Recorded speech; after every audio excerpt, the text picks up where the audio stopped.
خیلی چاکریم. خیلی مخلصی. ثبت اکانت استفاده 1 2 3. حالا شده کم خوابی داشته باشی از بابت این ترس ها، احتیاط ها، صحبت کردن ها، اتفاقای بدی که افتاده. از نظر مازیار یک رابطه چه زمانی جدی میشه؟ مثلا از نظر من حبیب این مثلا میتونه ازدواج بشه. من زمانی که با پارتنرم ازدواج کنم دیگه رابطه برام جدیه. میگم من بیشتر از این که بزرگ جمع کوچیکا باشم سعی کردم همیشه کوچیک جمع بزرگا باشم.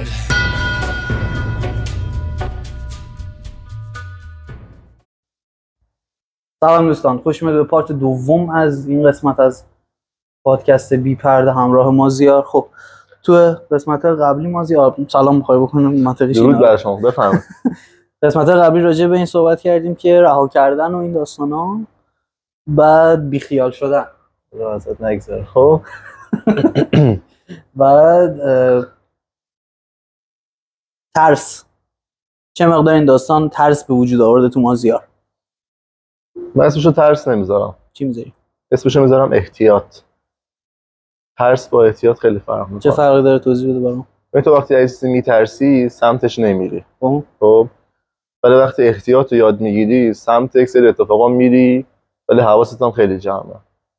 بیشتر از قبل دقت میکنی، بیشتر از قبل میبینی، بیشتر از قبل میشنوی و بیشتر از حواست استفاده میکنی که تجربه تلخ دوباره برای تکرار نشن. ولی وقتی میترسی ترجیح میدی که سمتش نری، فاصله میگیری. خب اگه یه چیزی بهت آسیب زده چرا دوباره بری سمتش؟ نه، چیزی که آسیب زده نه، تجربه جدید رو دارم میگم. چیزی که آسیب زده رو که هیچی، اصلا فراموش کن. نه ترس ازش دور شو. ترسیدن با دور شدن متفاوته. من به شخصه بهش میگم ترس. من ترس دارم از اعتماد کردن به آدما. این که میگم راه رو میبندم به چشم هم دیگه نمیتونم اعتماد کنم، به خاطر همینه. چون من واقعا مثلا این چند وقت دیدم آدم رو، فکر میکردم آدم فوق العاده ایه، 3 روز بعد خبر اومد بهم که فلان فلان چیز شده. پشمام ریخت حاجی. خب ببین تو این الان اسمشو میذاری ترس. آره. اگه میترسیدی که سمتش نمیرفتی که بفهمی چه جور آدمیه. نه با احتیاط رفتی اصلا سمت ربطی به من نداشت اون آدم. مثلا اینجوری نبود که به من آسیب بزنه، نه، از دور فکر میکردم آدم خیلی خیلی خوب و با خانواده و فلان و اینا، ولی در نهایت رسید به جایی که متوجه شدم که نه، اصلا آدم درستی نبود. ببین تو وقتی همین دیدگاه رو داشتی که خیلی خوبه فلانه، پس این نترسیدی. تو وقتی بترسی کلا بلاک میکنی تو ذهنت. کلا تو ذهنت تمام شانس‌های جدید رو میبندی. نمیگم این آدم چون اصلا تو زندگی من نبود، اصلا اوکیه. همین که دیدگاهت این بوده که آدم خوبه فلانه، اینجوری بوده که در آینده اتفاقاتی بیفته. خب ازش نترسیدی. تا الان یه بار مار نشت بزنه، خب دیگه سمت مار نمیری. اگه تو الان اینجوری بودی که رفتی مثلا یه ماری از دور نگاه کردی، اصلا دیگه بترسی فرار میکنی ما رو ببینی. بس نگو من میترسم از اعتماد کردن. تو الان یاد گرفتی که احتیاط کنی، یاد گرفتی که حواست باشه، یاد گرفتی که زود تصمیم نگیری، عجله نکنی واسه چیزی.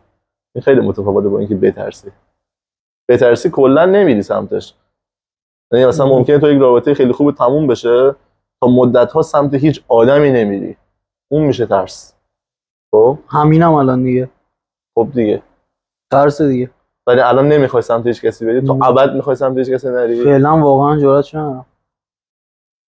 این که به یک نقطه‌ای رسیدی که داری فکر میکنی که اوکی فعلا نباید سمت کسی بری، خب ترس از اعتماد کردن. آره اصلا نمیتونم. ولی اگه به یک آدم یک ذره مثلا یه جوری باشه که خوشت بیاد، چی؟ با احتیاط میری جلو. آره میری جلو، ولی آره با احتیاط میرم جلو. همین فرق ترس و احتیاط اینه. آره درست. خب دیگه چی؟ دیگه که حالا شده کم خوابی داشته باشی از بابت این ترس ها، احتیاط ها، صحبت کردن ها، اتفاقای بدی که افتاده. منظورم اینه که حالا نه صرفا کم خوابی، تأثیرات این داستان بر روی زندگی مازیار چگونه بود؟ ببین ما خیلی خوب کدوم ابعاد از زندگی تو رو تحت شعاع قرار داده؟ حالا گفتی خواب. ببین مثلا من وقتی که ذهنم درگیر بود خیلی از شبا رو تا دیر وقت بیدار بودم و معمولا اینجوری که وقتی از 12 بعد بیدار میمونی افکار میان اصلا این سراغت. عجیب غریبیه. افکار میان سراغت، افکاری که در طول روز اگه درگیر باشی نمیان سراغت. کلا باید ما رو شبا ببینی. ما رو شبا ببینی. چون که ستاره میلاشی. آره. و یه جایی اذیتت میکنه این قضیه.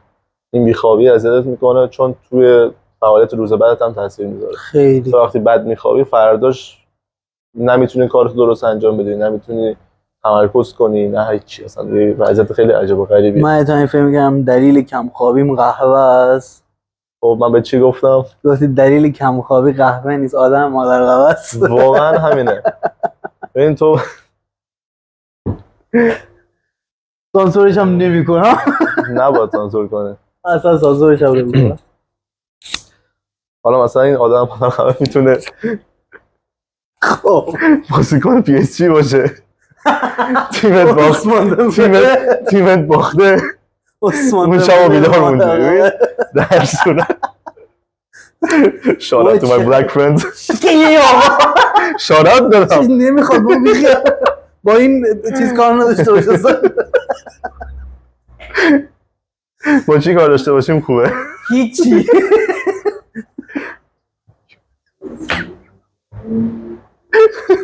بل کن آقا بیخیال تو رو قرار. کنسل کالچر از رگ گردن به ما نزدیک‌تر است. مراقب این پادکست باشید. یه پادکست دیگه هم قرار داشته باشیم، حالا اسمش هم بعداً بهتون میگیم. اسم نداره. داره. اذیت می‌کنه. داره. بعد من واسه تو ذهنم میاد چه آدم عوضی اون عثمان دمبله. بیا ذهنش خراب شده. اصلا چه انت فراسا بیداری. کثافت. چقدر یه آدم میتونه نکبت باشه. بیشرف این همه بهت خوبی کردن، لباس تو پوشیدن قبل بازی، شاوت اوت دادن به و گل میزنی، خوشحالی هم میکنی، خجالت بکش. بگذریم آقا بگذریم. خب چگونه حبیب رو به هم بریزیم قسمت 1. بایر مونیخ رو نگفتم. خب تامس مولر تأثیرات مثلا حالا این کم خوابی‌ها به کنار، چیزهای دیگه چه تأثیرات دیگری میتونه داشته باشه از نظر مازیار؟ فکر می‌کنم مثلا این اتفاق افتاده برای یه نفر، چه تأثیراتی روی مازیار داره؟ ببین اگه خیلی به این قضیه فکر کنی و درگیرش بشی، یه جایی به خودت میای میبینی که اصلا حال ادامه دادن واقعا نداری. واقعا همون چیزی که محسن نامجو میگفت، واقعا یعنی مثلا اینجوری که امروز واقعا نمیتونم کار کنم، نمیتونم درس بخونم. چرا؟ چون فکرم درگیر چیز دیگه است، من نمیتونم تمرکز کنم روی درسم. خب مهندس مملکت.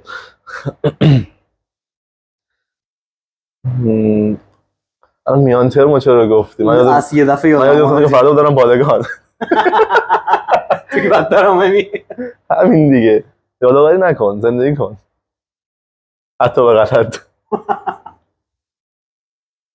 آره یه جایی واقعا مثل یک تنابی میشه دورت میپیچه و نمیذاره ادامه بدی، نمیذاره تلاش کنی. من تا جایی که تونستم در اون 2 سال خورده‌ای سعی کردم خودمو اسیر این بند نکنم.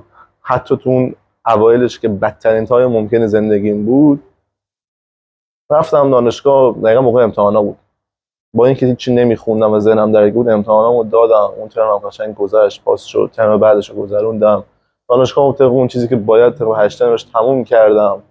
بعد ارزم حضور شما کار کردم، جاهای خوب، تجربه‌های خوب داشتم، مسافرتامو رفتم، با دوستام وقت گذروندم با اینکه سخت بود و واقعا دست تک تک دوستامو میبوسم.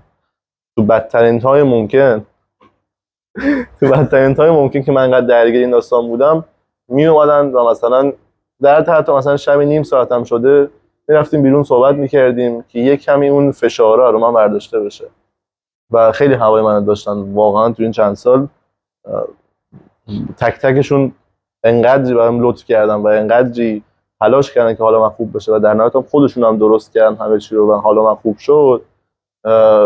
واقعا شرمنده شونم و اینکه نمیتونم شاید اونقدری که باید شاید جبران کنم واسه شرمندگی نداره اصلا رفاقت این همون. آره دقیقاً همون بحثی که تو اپیزود قبلی گفتیم، این که رفاقت اینجوریه که ممکنه تو یه جایی واقعا 0-0 باشی و طرف 100 رو برات میذاره که تو حالت خوب باشه، در صورتی که مثلا تو چه حالت خوب باشه چه حالت بد باشه نمیگه بگه آقا مثلا من قید رفیقامو میزنم چون مثلا تلاش نکردن. نه، فراموش نمیکنه روزای خوبی که باهاشون داشتی، ولی وقتی واسه تلاش میکنن که حالت خوب بشه این ارزش بیشتر میشه واسه اون طرف، دیگه میشه خانواده تو و دیگه از اون قالب دوست خارج میشه. من واقعا تک تک رفیقایی که دارم نگاهم بهشون نگاه خانواده است و اسم میکنم مثل برادرم، مثل خواهرم واقعا. و اینجوریه که خیلی هوای من داشتن واقعا، یعنی مثلا شده روزها پشت سر هم هر روز پیگیر من بودن که آقا مثلا چطوری، حالا چطوریه، فلان، میخوای صحبت کنی، حرف بزنیم، بریم بیرون، فلان کنیم. حتی مثلا اینکه دوستان بودن آدمای غریبه‌ای که واقعا تو اون تایم اونقدر ما ارتباط نداشتیم و اونقدر همدیگه رو نمیشناختیم، ولی مثلا میدیدن حالم بده پیگیر حالم بودن، مثلا امیدوارم حالت خوب بشه، اگه کمک دستم اومد با ما بگو. و خب این خیلی برام با ارزشه. من که واسه اونا هیچ کاری نکردم، حالا شاید واسه رفیقام دو تا مثلا توجهی کرده باشم، هواشونو داشتم، ولی آدمای غریبه خیلی واسه من جالب بود که هیچ دیدگاهی نسبت به من نداشتن، اومدن و دیدن که چون حالم بده هوامو داشتن تلاش کردن که حالم خوب بشه. این خیلی برام با ارزشه. این که من مگه چیکار کردم واسهشون. یه آدم غریبه بوده کاملا. و خب از بین همونا هم الان خیلی دوستای خوبی دارم، یعنی این کسایی که مثلا دلیل رفاقتمون، دلیل دوستیمون اون روزای بعد من بوده. من میگم حالا میگن که هر چیز، هر لذتی یک تاوانی داره، به نظر من هر زجری هم یک موهبت توش هست. یه جایی ممکنه خود ببینه مثلا من این آدم رو، این اتفاق رو، این شرایطی که الان دارم رو از اون اتفاق بعد دارم، و اینکه الان حالم خوبه رو از اون اتفاق بعد دارم، و اینکه الان مثلا بیشتر احتیاط میکنم، بیشتر حواسم جمعه، از اون اتفاق بعد دارم. یعنی سعی کنید از اون چیزی که حالا سخت، سیاهه واسه تو زندگیتون درس بگیرین. یعنی هر اتفاق بعدی یه درسی توش هست، اگه اون درس رو یاد بگیری توی تجربه بعدی، توی اتفاقای بعدی زندگیت خیلی جلو میافتی. ولی اون آدمی که درس نمیگیره و منتظر سرش حتما بخوره به سنگ خیلی اذیت میشه. همه ما داشتیم و همه ما هم یه جای خورده سرمون به سنگ، به واسطه سن کممون، تجربه کممون، هر چیزی یه جایی این نقطه رسیدیم که باید سرمون میخورد به سنگ تا بفهمیم. اما الان تو این سنی که هستیم با تجربه‌ای که داشتیم به نظر من خیلی فرق می‌کنه. شاید یکی مثلا به 35 سالگی برسه و اونقدر تجربه نداشته باشه. اومدم ما رو بگیرم بازم کردم. آره، ولی مثلا ممکنه یکی هم تو 20 سالگی به اندازه یک آدم 40 ساله پخته باشه به خاطر تجربه‌ای که داشته. یعنی شما نمیتونه خودتون رو با بقیه مقایسه کنین و بگین چون مثلا من سنم بیشتره بیشتر از تو میفهمم. نه به سن نیست.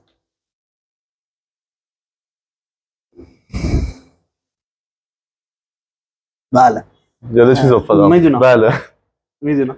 کل جیدیو میدونم.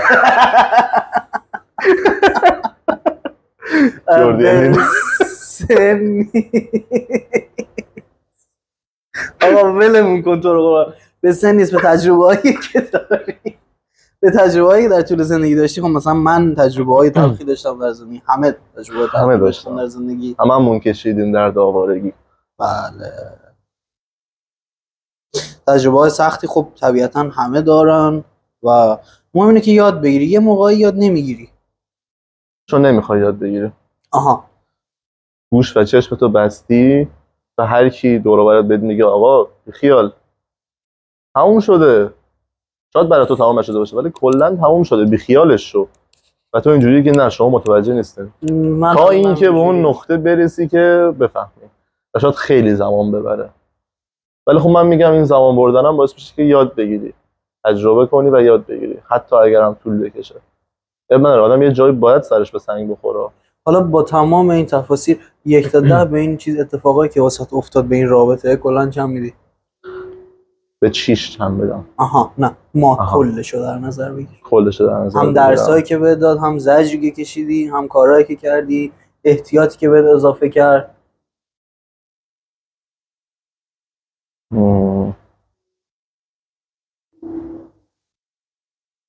نمیدونم واقعا. ببین یه جایی تو ذهنمه که مثلا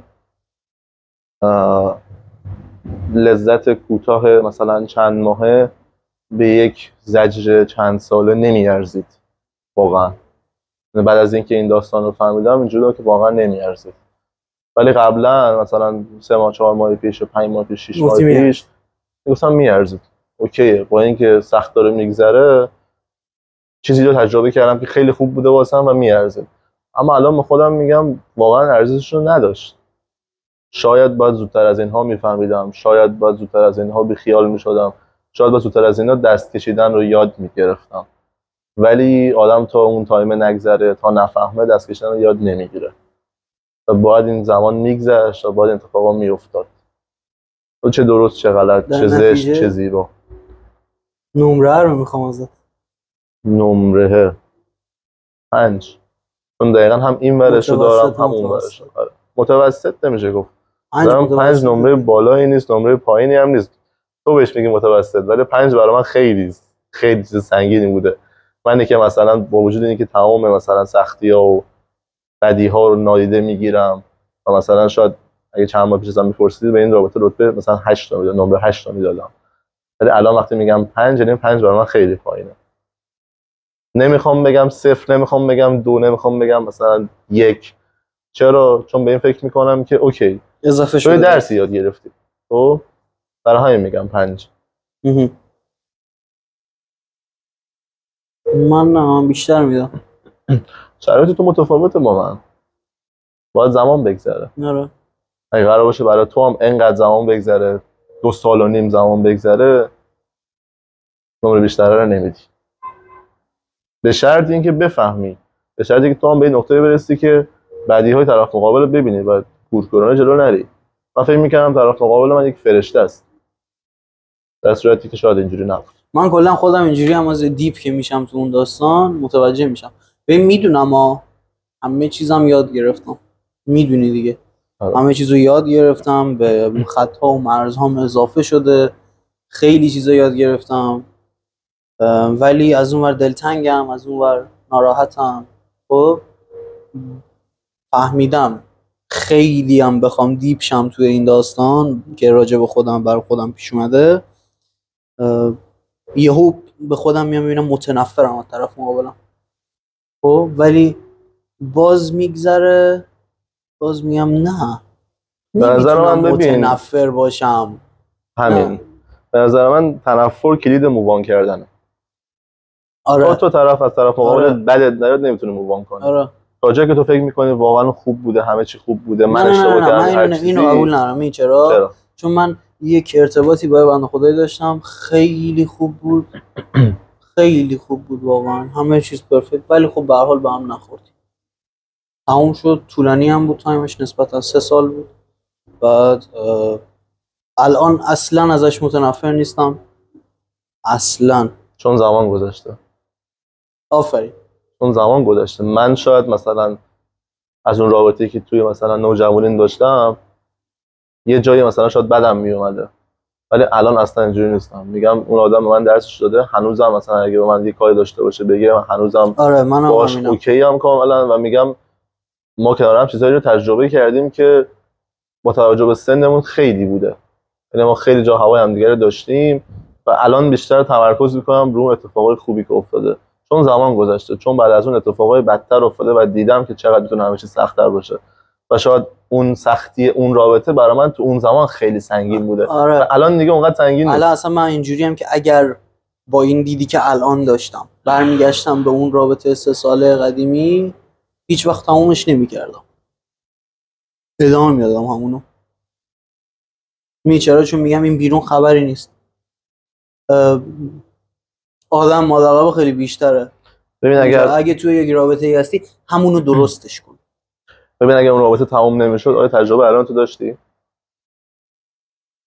اگر اون رابطه تموم نمیشد طبیعتا نه، بخاطر اینکه بعد از اون آدم وارد زندگی من شد، تموم شد رفت. خب پس تو 4 نفر دیگه رو ندیده بودی، نمیتونستی. اگر من همچین چیزی داشتم، اگر همچین علمی رو داشتم راجع به این داستان، میموندم درستش میکردم، حرف میزدم باش، کنار میومدم مثلا باش. یه جایی میبینی میگن تو تمومش کردی؟ آره. چون میگی درستش میکردم، تو نظر من یک طرفه نمیشه درست کرد چیزی رو. همون نه منظورم اینه که صحبت کردن به هر حال هر چی که بود با هم درستش می‌کردیم. شاید مثلا فعل بهتری درستش می‌کردیم. آره درستش می‌کردیم، حرف می‌زدیم، میگذشتیم ازش.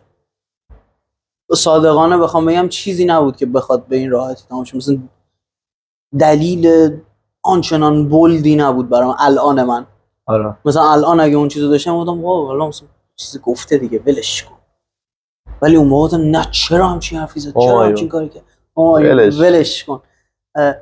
الان مثلا ایوادم خدا چرا که چی یه چیزی گفت چون بزرگ شدی. آفرین. چند سالم بود اون موقع مگه؟ 20 سالم بود. الان چند سالمه؟ 24. قطعاً خیلی فرق میکنه. خیلی فرق میکنه. هیچ کدوم ما آدم 4 سال پیشمون نیست. به هیچ عنوان.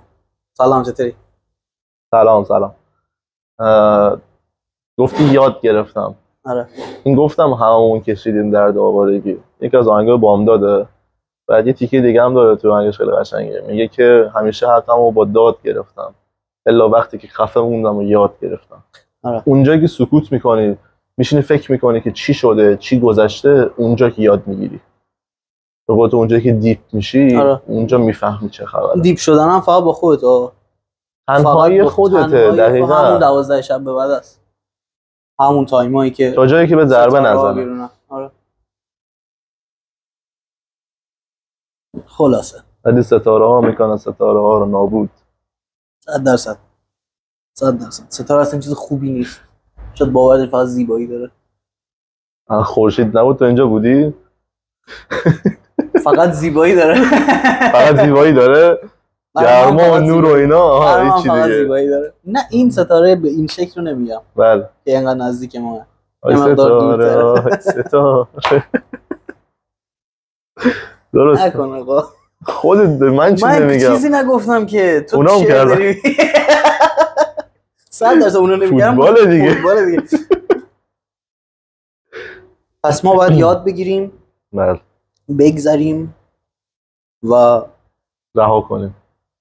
بی خیال بشیم. بله. خط و مرز فکر میکنی کجای این داستانه؟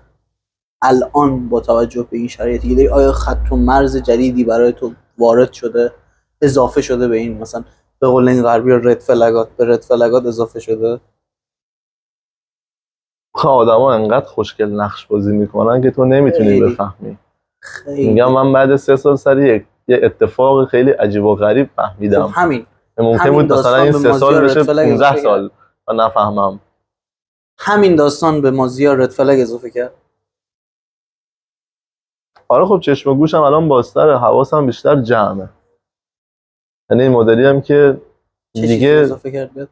چه رد فلگی اضافه کرده؟ تا وقت چیز جدی نشده سرتو نذار. یکیش. تا وقت کی جدی میشه؟ از نظر مازیار یک رابطه چه زمانی جدی میشه؟ مثلا از نظر من حبیب این مثلا میتونه ازدواج بشه. من زمانی که با پارتنرم ازدواج کنم دیگه رابطه برام جدیه. نه من دیدگاهم این نیست. دیدگاهم اینه که وقتی تو داری یه جایی کمتر میذاره به خاطر شرایط طرف مقابل بیشتر میذاره، اونجا میفهمی که تو ارزشی داری. اونجا میفهمی که تو یک نقطه رسیدی که در طرف مقابل با ارزش شدی. خب اونجا به نظر من داستان جدی میشه. اونجا باید حواست باشه. بس ارزش گذاریه پس برای آره دیگه. چه چیزی باعث میشه مازیار برای فرد دیگری با ارزشه و فرد دیگری برای مازیار با ارزشه؟ تلاش برای ساختن، تلاش برای بهبود حال طرف مقابل، تلاش برای اینکه خنده‌شو ببینی، تلاش برای اینکه حالش خوب باشه. آقا ما نمیدونم چرا رابطه رو اسباب زجر هم دیگه میکنیم. آقا شما با یکی وارد رابطه میشی، حالا رفاقت یا رابطه مثلا احساسی یا هر چیزی، به این دلیل که حال کنار اون بهتر باشه، حال اونم کنار تو بهتر باشه. اگه قرار همدیگر عذاب بدیم، به همدیگه زجر بدیم، چرا اصلا وارد رابطه بشیم؟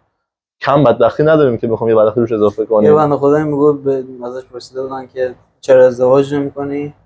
گفتش که من هنوز نتونستم خوشی‌هام رو با کسی قسمت کنم. هر موقع تونستم علاوه بر خوشی‌هام بدبختی‌هام با یه نفر قسمت کنم، تقسیم کنم، اضافه کنم به بدبختیش، به اونم ازدواج. زجر کشیدن از زجر چجوریه؟ مثلا تو رابطه چجوری میتونیم زجر بدیم طرف مقابل رو؟ چه کارهایی باعث میشه که مازیار در یک رابطه زجر بکشه یا چرا این کار میکنی بس کن دیگه. ببین تو مثلا تو یک روزی مثلا خیلی خسته ای، فشاری که داشتی، حالا واسطه جامعه، کار، درست، هر چیزی، خب انتظار داره طرف مقابلت ساپورت کنه تو رو علاوه روحی.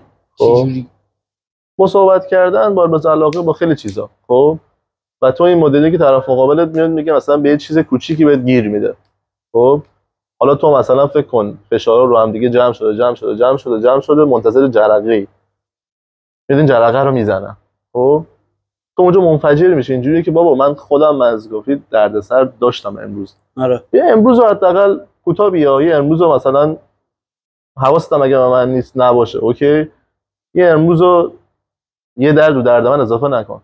فردا که حالم بهتر شد، اگه مثلا اشتباهی دارم، اتفاقی افتاده، یه مشکلی هست، غوری داری، فردا بیا بزن، اوکی ها.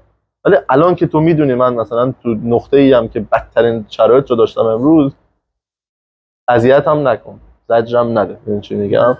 این حتی چیزی کوچیک، مثال کوچیک زدم دیگه. من یکی از دوستان یه بار ازم پرسید هی اگه پارتنرم بیاد بهم بگه که اصلا نمیخوام الان صحبتاتو بشنوم، اصلا نیا ناراحتیاتو به من نگو، خب حتی اگر در بدترین شرایطی، این به نظر چیه؟ اگه طرف مقابل خودش هم روز سختی داشته به نظر من منطقیه. نه مثلا کلا اینجوری باشه که تو روز نرمالت هم نه حال من خراب نکن. و تو واسه چی هستی؟ مرسی، من دقیقا همین رو بهش گفتم. واسه اینم درست بهش گفتم. نه واقعا مثلا تو به چه دردی قرار رو بخوری؟ اگه قراره که من تو از درد هم دیگه کم نکنیم، تو هم دردی یا تو هم دردی؟ تو هم دردی واقعا برادرته. ای بابا آقا ولوان کن تو رو خدا، چه کاری خب. آره خلاصه که اگه قراره که واقعا به داد هم نرسیم، کجا به کار هم میای؟ به چه دردی میخوریم؟ ای به داد من رسیده. آره خب نگفته بودی دیگه. ولی به آدما هم به چشم مثلا پینکیلر نگاه نمیکنم، مثلا اینکه طرف قرار باشه مثلا بیاد حال من قطعا خوب کنه و فلان، نه اینجوری هم نیست نگاهم. میگم من مثلا 50 گذاشتم 20 بذار. ببین چی میگم؟ 20 برات کفایت در حد میکنه؟ توان خودت. مثلا تو یک روزی مثلا توانت 100، یه روزی توانت 10. در حد توان خودت تلاش کن، نه اونقدر مثلا بگم خودتو بکش برا من چون حالم بده. نه، یه تلاش کوچیکی بکن که من خیالم باید باشه که توی این جهان یک جایی رو دارم که بهش پناه ببرم. یه نقطه‌ای هست که حالم خوب باشه. پناه شاید آدمی پناه آدمی باشه. پناه کلمه سنگینیه برای من. پناهی خاصی داری الان؟ خانواده، رفیقام. تنها چیزهایی که دارم برام مونده در حال حاضر خانواده و دوستامن دیگه. یعنی چه پناهی داری؟ به کجا میخوای پناه ببری وقتی که هیچ کسی نیست؟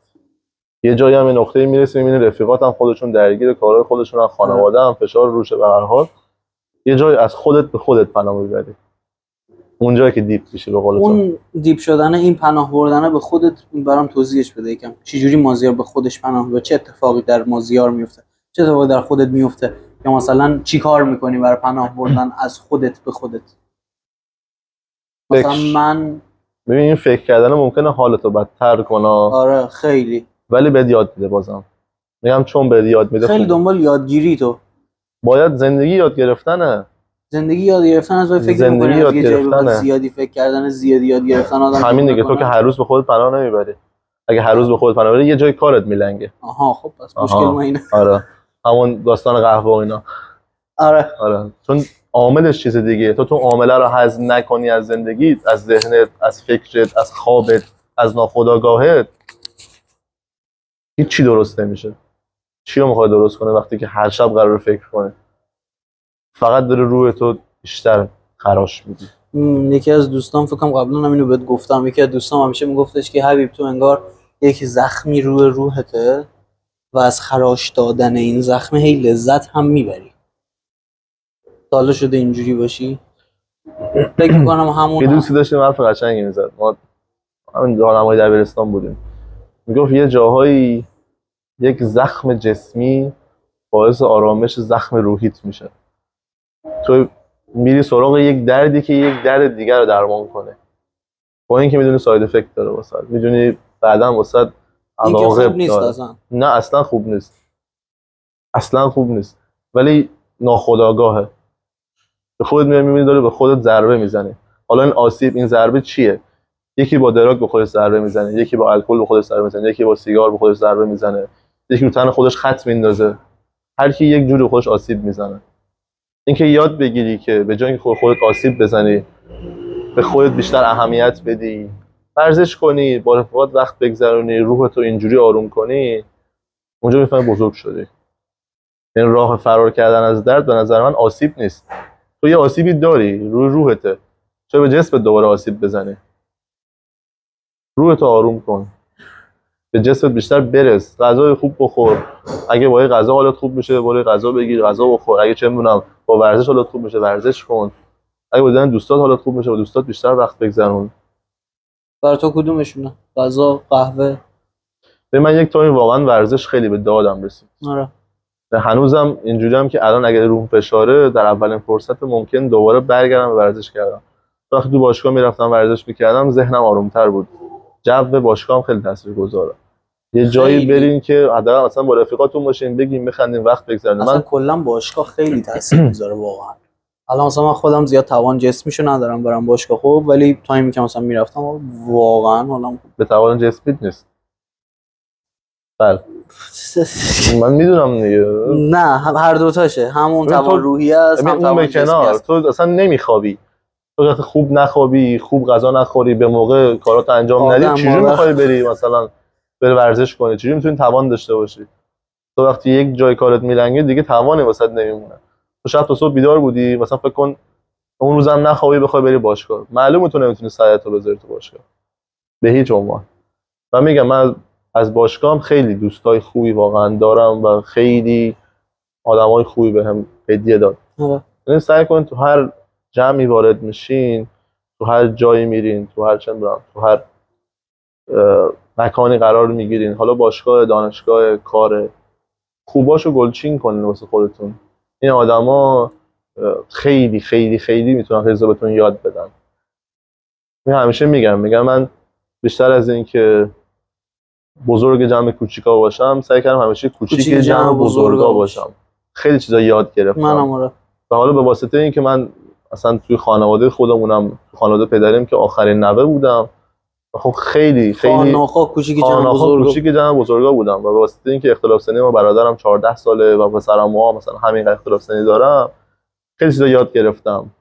دور و برم هم مثلا الان نگاه کنی با کسایی که تو فامیلمون خیلی خوبن، پسرعموام یا مثلا پسرعمم، پسر خالم، همشون مثلا متولد 74 75 70 تا 65 اینجوریه و این مدلیه که خب خیلی چیزاشون یاد میگیرم. آره. و این باعث شده که تو دوست انتخاب کردنم بیشتر حواسم جمع باشه که با آدمایی رفت آمد کنم که چیزی من اضافه کنم.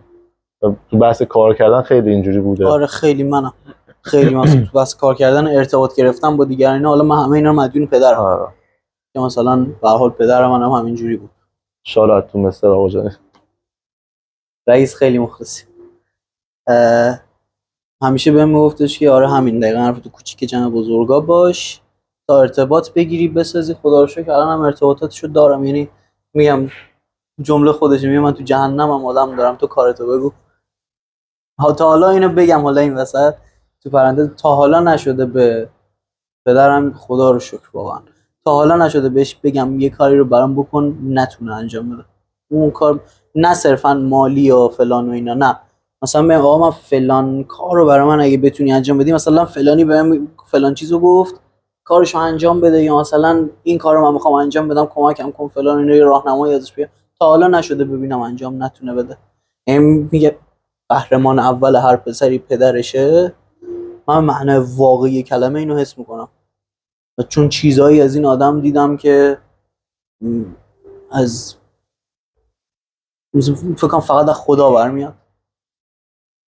کلا سعی کنید با آدم‌هایی بیشتر نزدیک بشید که خانواده‌شون هواشون رو داشته و فامیلی کامز فرست بودن همیشه تو زندگیشون، چون اون آدم اون کمبودهایی که خیلی آدم‌ها دارن رو نداره. 100%. اصلا اون 3 ساله‌ای که بهت گفتم به پایان رسید، یکی از دلایلش خانواده خودم بود. من خب خواهرمو میدونی چقدر دوست دارم. بله. یه اتفاقی افتاد و یه چیزی راجع به خواهر من برو. خط قرمز دیگه، خانواده رفیق واقعا خط قرمز آدمه. میگم رفیقی که باش بیشتر از 10 سال ارتباط داری خانوادته. من میگم من مثلا کمترین رفاقتم، سن کمترین رفاقتم فکر کنم 12 سال. با تو که بالای 12 سال. ببین خیلی به سنش هم نیست. مثلا من رفیقی دارم که مثلا 4 سال با هم رفاقت داریم و روزی نیست با هم صحبت نکنیم. نه من میگم ما زیاد به سن رفاقته. ببین سن رفاقت باعث پختگی رفاقت میشه. آره. خب ولی یه سری آدما چون تجربه‌ای داشتن که خودشون آدمای پخته‌این، تو به یک ارتباط 3-4 ساله هم انقدر بهشون نزدیکی که مثل اون رفاقت 10 ساله واسط ارزش دارم. این چی میگم؟ من اینو قبول ندارم. ببین پختگی رو قبول دارم اما سن رابطه فیس واقعی طرفو بهتون نشون میده.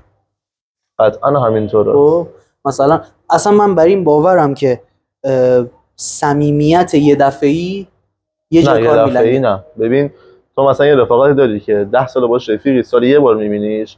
یه رفیقی داری که 4 سال باش رفیقی ولی هر روز باش در ارتباطی. هر روز داره هواتو داره، هر روز هواشو داری و هر روز کنارش داری تجربه میکنی. تو نمیتونی بگی که چون اون رفاقتی که 10 ساله است از این رفاقت مثلا 4 ساله خیلی بهتره. نه قطعا اینجوری نیست. عمق رابطه فرق میکنه. شاید یک رابطه 4 ساله داشته باشه که خیلی عمیق باشه، ولی رابطه رفاقت 10 ساله داشته باشه که شاید چون برای من پیش نیومده ندارم. مثلا بیشترین رفاقتم با صبحانه 22 ساله با هم رفیقیم که یعنی بچه پسرمه پدرمه. اون 2 سالم بود اینو گذاشتن تو بغل ما، از همونجا با هم رفیق شده. فامیلیم یه جورایی. بعد ببین عمق، من میگم عمق، تو میگی عجیب غریبیم با هم. من همچین ارتباطی رو پسرم هم دارم. آره. یعنی عکسی دارم که مثلا 74 دیگه، مثلا من به دنیا اومده بودم مثلا نوزاد بودم، این 5 سالش بوده دیگه. آره. نشسته بود بالا سر من و عکس داریم. یعنی اینجوریه. یعنی ما از همون موقع با هم خیلی جور بودیم، هنوزم خیلی جوریم. بعد تو شاید مسیر زندگی یک جوری داره رقم میخوره که با هم حتی بریم. و اون زودتر از من یک مقدار دیرتر، و خیالم راحت این آدم اگر اونجا باشه تموم دیگه. من پشتم گرمه. واقعا خانواده‌ام اونجاست، برادرم انگار اونجاست. واقعا خیلی با ارزشه. خیلی با ارزشه واقعا. خانواده فکر میکنم بزرگترین موهبتیه که یک انسان داره. خیلی هم میگن از سلامتیه. من با اینکه خودم سالم بودن رو تجربه کردم و الان خدا رو شکر به نوعی سلامتم، بازم من میگم نه، خانواده بزرگترین موهبتیه که دلیلش میدونی چیه؟ من دارم. به خاطر اینکه خانواده‌ام نقش در سلامت بودن من داشت. دقیقاً همینا. اگر خانواده تو نبودن شاید خیلی سخت‌تر بهت می‌گذشت. قطعاً خیلی سخت‌تر بهت می‌گذشت. خانواده‌ای که ساپورتیو باشه واقعاً طلاه. ولی این به این دلیل نیست که شما اگر خانواده ساپورتیو ندارین قرار نیست موفق باشید. نه. خیلی‌ها خودساخته و تنها میرن جلو و با انتخاب کردن آدم‌های درست، رفیق‌های درست مسیرشون می‌رسن. اون رفیقا میشن خانواده‌شون. آره. ولی یه آدمی می‌بینه که چون خانواده ضعیفی داشته، میره دنبال رفاقتی میگرده که بهش ضربه بیشتر میزنه. دقیقاً. خیلی هم تاثیر داره خانواده. حتما تاثیر داره. ببین تاثیر عجیب غریبی داره در انتخاب پارتنرت. حالا من نه اینکه من خیلی موفق باشم تو این داستان، نه. ولی توی ویژنه، تو دیدگاهت خیلی تاثیر داره. دقیقاً دیدگاهت خیلی تاثیر داره. یه چارچوبی به هر حال تو هر خانواده‌ای هست. تو اون چارچوب تو ذهنت کاشته میشه از وقتی که بچه‌ای. اگر بخوای انتخاب بکنی ترجیح میدی کسی رو انتخاب بکنی که علاوه بر اینکه معیارهای تو رو داره، معیارهای خانواده‌ت هم داشته باشه. دقیقاً. نه اینکه خانواده‌ت بخواد مثلا 100 تاثیرگذار باشن تو رابطت. نه مثلا اینجوری نیست. ولی یک جور انتخاب میکنی که هم خودت شاد باشی، هم پارتنرت شاد باشه، هم خانواده‌ت شاد باشه. میدونی چجوری اینجا میدونی بحث چیه مازیار؟ بحث اینه که طرفو میتونم به خانواده‌ام نشون بدم یا نه. مثلا خانواده چی؟ با آدمی وارد رابطه بشید که وقتی وارد یه جمعی بشین و لب وا میکنه به صحبت کردن سرتون بالا باشه. دقیقاً. کسی که اگر دارینش از نشون دادنش به جهان لذت ببرید. بگین دیدین من چیکار کردم؟ اینه. برو بپرس. دقیقاً همینه. آره باعث افتخارت باشه. دقیقاً سربلندت کنم. دمم گرم. واقعاً دمم گرم.